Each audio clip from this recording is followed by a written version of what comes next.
বাংলার মানুষের মুক্তি অর্জন হওয়া পর্যন্ত আমাদের লড়াই অব্যাহত থাকবে।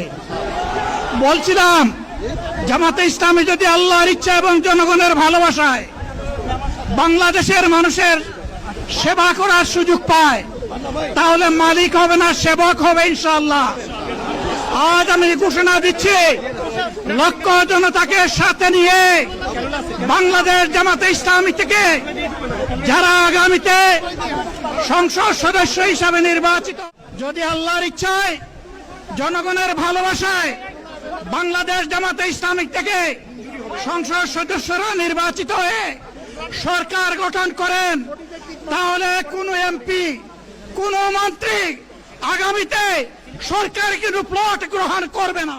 আমরা নিতে দেব না, দুর্নীতি আমরা সহ্য করব না। এই বাংলাদেশটাই আমরা দেখতে চাই। যুবকদেরকে আমরা স্পষ্ট ভাষায় বলতে চাই,